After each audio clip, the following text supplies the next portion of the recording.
તો બીઝેડ ગ્રુપના કૌભાંડની સીઆઈડી તપાસ અને તપાસમાં થયો છે મોટો ઘટસ્ફોટ। સીઆઈડીના દરોડા દરમિયાન મળેલા કરારની તપાસમાં સૌથી મોટો ખુલાસો થયો છે। તપાસમાં સામે આવ્યું છે કે આરોપી એજન્ટ મયુર દરજીએ કુલ 39 લોકો પાસે બીઝેડ ગ્રુપમાં રોકાણ કરાવ્યું હતું, જેમાં પોતાના પરિવારજનો સહિત અન્ય લોકો પાસેથી રોકાણ પેટે તેણે 10,000થી માંડીને 10 લાખ રૂપિયા બીઝેડ ગ્રુપના ખાતામાં જમા કરાવ્યા હતા।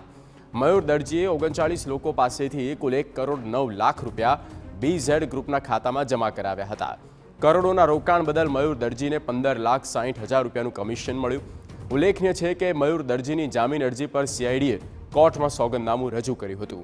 સોગંદનામામાં રોકાણકારોના નિવેદન અને ફરિયાદ નોંધવાની કામગીરી ચાલી રહી હોવાની પણ વિગતો રજૂ કરાઈ હતી। સંવાદદાતા રોનક વર્મા ફોન પર। રોનક, પૂરી અપડેટ।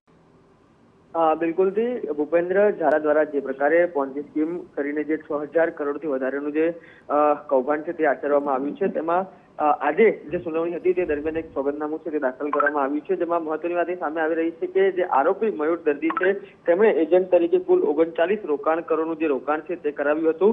તેમાં માત્ર પોતાના પરિવાર અને પરંતુ અન્ય લોકોનું પણ 10,000થી લઈને 10 લાખ સુધીનું જે રોકાણ છે તે કરાવવામાં આવતું હતું। માત્ર મયુર દરજીની જો વાત કરવામાં આવે તો તેમના દ્વારા કુલ 39 રોકાણકારોના 1 કરોડ 9,81,000થી વધારેનું જે રોકાણ છે તે કરવામાં આવ્યું હતું। આ ઉપરાંત જુદી જુદી હકીકતો છે તે સામે આવી રહી છે, જેમાં એસબીઆઈ બેંકથી લઈને અનેક બેંકોની વિગતો પણ ખુલી રહી છે। આજે એક સુનાવણી હાથ ધરવાની હતી, પરંતુ કોઈ કારણસર જે સુનાવણી છે તે આવતીકાલ પર મુલતવી થઈ છે અને આવતીકાલે જ્યારે બંને પક્ષ તરફથી દલીલો થશે ત્યારે વધુ ખુલાસાઓ થશે। પરંતુ એક વાત ચોક્કસ છે કે જે લોકોને એકા ડબલ કરવાની લાલચ છે કે અન્ય કારણસર જે પ્રકારે પૈસા લેવામાં આવતા હતા તેની સામે હવે સીઆઈડી ક્રાઇમે જે ફરિયાદ નોંધી છે ત્યારબાદ હવે કાર્યવાહી થઈ રહી છે અને કાર્યવાહી બાદ જે જુદી જુદી વિગતો છે તે પણ સામે આવી રહી છે। બિલકુલ રોનક, આભાર તમામ માહિતી આપવા બદલ।